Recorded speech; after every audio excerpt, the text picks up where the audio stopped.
오늘 성경 말씀은 고린도전서 9장 24절에서 27절입니다. 천국에 가서 상을 받는다고 생각하는 기독교인들이 적지 않습니다. 그 말은 기본적으로 틀린 것은 아닙니다. 절대적인 세계를 다른 말로 설명하기 어려워서 상을 받는다는 말로 설명한 것입니다. 그런데 여기서 더 나아가 상을 차별적이라고 생각하는 사람들도 있습니다. 어떤 사람은 황금 면류관을 받고 어떤 사람은 개털 모자를 받는다는 것입니다. 더 노골적으로 말하는 사람도 있습니다. 천국에서 호화주택에 사는 사람도 있고 오막살이에 사는 사람도 있다는 것입니다. 이런 주장은 천국에 대한 왜곡이고 휘하입니다. 천국은 절대적인 하나님의 통치입니다. 그곳에서도 이 땅에서 차별적으로 또는 상대적으로 경험하는 만족감이 작동된다면 절대적인 세계라고 할 수 없습니다. 신자들이 차별적 상급에 혹하는 이유는 두 가지입니다. 하나는 보상 심리가 인간의 본능적 욕망이기 때문입니다. 남보다 낫다는 사실을 확인하고 싶어 합니다. 경쟁을 통해서 만족을 얻습니다. 신앙생활의 보상을 받고 싶어 합니다. 이런 욕망이 천국에 대한 생각에까지 미친 것입니다. 다른 하나는 이런 것을 정당화하는 성서구절이 있기 때문입니다. 성경에 나오는 것을 그냥 인용해서 사실이라고 믿는 것은 순진한 믿음이긴 하지만 바른 것은 아닙니다. 사이비 이단에 가까울수록 성경을 그런 식으로 믿습니다. 성경 구절에 대한 오해가 대부분입니다. 오늘 설교 본문이 그 중에 하나입니다. 본문의 내용은 긴 설명이 필요 없을 정도로 이해하기가 쉽습니다. 바울은 신자들의 삶을 다름질이라는 비유로 설명합니다. 당시 바울의 편지를 받아볼 고린도 지역에도 이런 육상 시합이 자주 열렸습니다. 고린도 교회 신자들은 바울의 이런 비유를 생생하게 알아들었을 것입니다. 그런데 바울의 이 이야기는 오늘 사람들이 관심을 기울이는 천국 상급과는 아무런 상관이 없습니다. 이것은 구원에 대한 이야기입니다. 구원의 엄정성에 대한 이야기입니다. 이 이야기의 결론을 바울은 오늘 본문 27절에서 내가 내 몸을 쳐 복종하게 함은 내가 남에게 전파한 후에 자신이 도리어 버림을 당할까 두려워함이로다 라고 하였습니다. 바울은 누구입니까? 그는 기독교 신앙의 뼈대를 세운 사람입니다. 바울이 없었다면 기독교 신앙의 틀이 잡히지 않았을 것입니다. 그는 신학적인 내공이 탁월했을 뿐만 아니라 신앙적인 경험과 선교적 열정도 남달리 강했습니다. 신학적이면서도 신비주의적이기도 했습니다. 유대 기독교 신자들에게 끊임없이 공격을 받으면서도 타협하지 않고 자신의 신앙적 자세를 그대로 유지할 정도로 의지력도 대단했습니다. 그가 구원에서 제외될까 걱정했다는 것은 자신의 믿음이 부족했다는 뜻이 아닙니다. 그는 기독교 신앙의 본질이 즉 구원이 무엇인지를 알고 있었다는 의미입니다.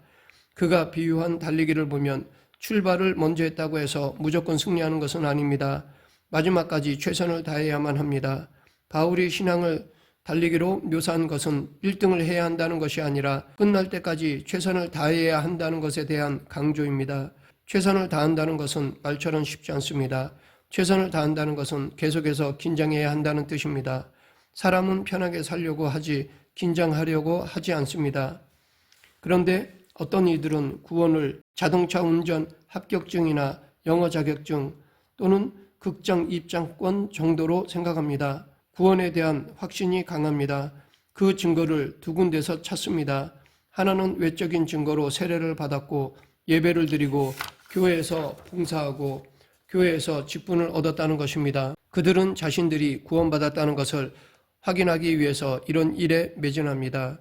다른 하나는 내적인 증거로 정신적인 자기 확신입니다. 자기 내면에 구원받았다는 확신이 있다는 것입니다. 그런데 그런 확신은 계속되지 못합니다. 곧 불안해집니다.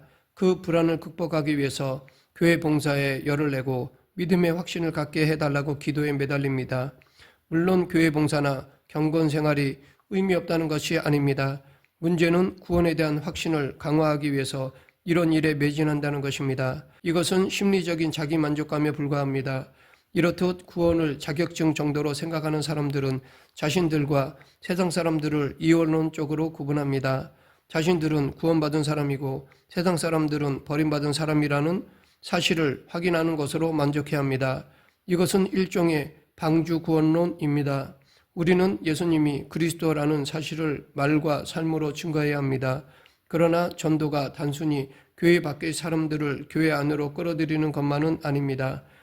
하나님은 교회 밖에서도 구원을 행하십니다. 하나님의 구원은 우리가 생각하는 것보다 훨씬 거대합니다. 우리는 그 어떠한 방식으로도 하나님의 구원을 완벽하게 규정할 수 없습니다. 하나님의 구원은 신비이기 때문입니다. 방주 구원론은 하나님 구원의 신비를 무력화하고 교회와 세상을 이원론적으로 분리합니다. 교회 밖을 멸망의 영역으로 간주합니다. 이것은 하나님의 창조와 대립하는 생각입니다. 이런 생각은 결국 구원이 과정이라는 사실을 인식하지 못하는 데서 오는 어리석음입니다. 구원을 과정으로 인식하는 사람은 남의 구원이 아니라 자기의 구원에 매진합니다. 달리기 경주에 나선 사람은 자기가 달리기를 잘하고 있는지 아닌지에만 몰두하기 마련입니다. 바울은 빌립보서 2장 12절에서 그러므로 나의 사랑하는 자들아 너희가 나 있을 때뿐 아니라 더욱 지금 나 없을 때에도 항상 복종하여 두렵고 떨림으로 너희 구원을 이루라 라고 하였습니다. 구원을 이루어 가려고 하는 사람은 다른 사람에게 신경을 쓸 틈이 없습니다. 그런데 밖으로 신경을 많이 쓰는 이유는 너희 구원을 이루라 라는 바울의 말을 전혀 이해하지 못하고 있다는 뜻입니다. 이런 일은 특별히 목사에게 가장 큰 유혹입니다. 목사는 이미 구원받은 사람처럼, 그래서 남을 구원하는 자격증을 가진 사람처럼 행세합니다. 이것도 큰 착각입니다. 목사도 일반 신자들과 마찬가지로 자기 구원에 천착해야 합니다. 목사는 자기 구원의 길을 가야 합니다. 이것은 곧 목회 자체가 자기 구원의 길이어야 한다는 뜻입니다. 그러면 구체적으로 자기 구원을 이룬다는 것이 무슨 뜻일까요? 핵심적으로는 예수님과의 관계를 긴밀하게 맺는 것입니다. 그런데 이것은 그렇게 간단한 것이 아닙니다. 예수님에게 일어난 일이 무엇인지를 알아야 긴밀한 관계에 들어갈 수 있습니다. 우선 필요한 것은 아는 것입니다. 예수님에 대해서, 하나님이 예수님을 통해서 행하신 구원 사건에 대해서 알아야 합니다. 물론 그리스도인이라면 알고 있을 것입니다. 그러나 기초적인 것을 아는 것과 더 깊이 아는 것은 다릅니다. 초등학교 산수만 잘해도 세상을 살아가는 데 큰 불편이 없습니다. 그러나 수학의 세계로 들어가려면 초등학교 산수만으로는 안 됩니다. 대충 알고 적당하게 신앙생활을 하면 되지 목사가 아닌 일반 신자들이 어떻게 예수님을 깊이 알 수 있느냐? 그렇다면 신학자가 되어야 한다는 것이냐라고 생각할 사람도 있을 것입니다. 물론 직장생활을 하는 신자들이 전문적인 신학을 공부할 필요는 없습니다. 모든 사람이 의사가 될 수 없는 것과 같습니다. 그러나 의사가 되지 않는다고 하더라도 몸과 건강의 원리에 대해서는 깊이 알면 알수록 좋습니다. 모두가 법을 전공해서 법률가가 되지 않는다고 하더라도 법의 본질과 인간의 삶에 대해서는 상식적으로 알아야 합니다. 그래야만 개인의 삶이 풍요로워지기도 하고 공동체가 건강해질 수 있습니다. 신앙 또는 신학도 그렇습니다. 모두가 신학을 공부할 수 없지만 기독교 신앙의 본질에 대해서는 모두 알아야 합니다. 이 세상에 지적이지 않은 사람은 없습니다. 모든 사람은 영적이며 지적입니다. 시간을 낼 수 없는 사람은 없습니다. 다만 마음이 없을 뿐입니다. 정작 중요한 일과 그렇지 않은 일을, 본질적인 일과 단지 시급한 일을 분간하지 못할 뿐입니다. 구원을 과정으로 여기는 삶의 태도는, 즉 예수님과의 관계에 집중하는 삶의 태도는 저절로 주어지지 않습니다. 자칫하면 한순간에 우리는 신앙의 매너리즘에 떨어지고 맙니다. 이를 잘 알고 있는 사도 바울은 오늘 본문 27절에서 자기 몸을 쳐 복종하게 한다라고 하였습니다. 25절에서 달리기에 전념하는 사람은 모든 일에 절제한다고도 했습니다. 26절에서도 방향을 정확하게 잡아서 달린다고 했고, 당시 인기 스포츠인 권투시합을 예로 들면서 허공을 치지 않겠다고 했습니다. 이 모든 표현들은 믿음과 구원에 집중하겠다는 뜻입니다. 한순간도 한눈 팔지 않아야지만 끝까지 달릴 수 있는 것처럼 영적으로 한눈을 팔지 않아야지만 구원의 세계에 참여할 수 있기 때문입니다. 믿음 생활은 한순간으로 완성되는 것이 아니라 긴 과정입니다. 한번 뜨거운 확신으로 끝나는 것이 아니라 구도적으로 진행됩니다.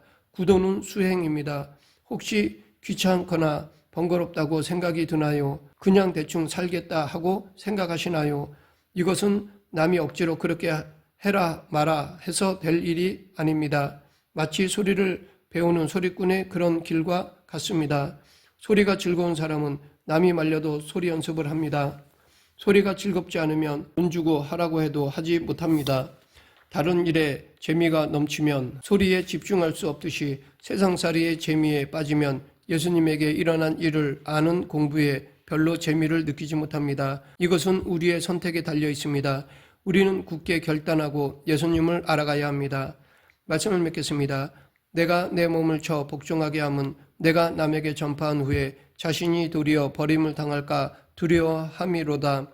이것은 사도 바울이 자신의 영적 실존을 진솔하면서도 비장하게 담아낸 신앙 고백입니다.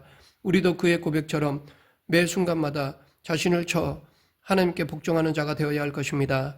늘 믿음에 깨어 있어 구원에 이르는 저와 여러분이 되길 간절히 축원합니다. 기도하겠습니다.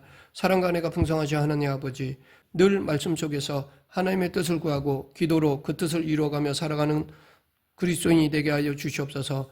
예수님 이름으로 기도드립니다. 아멘.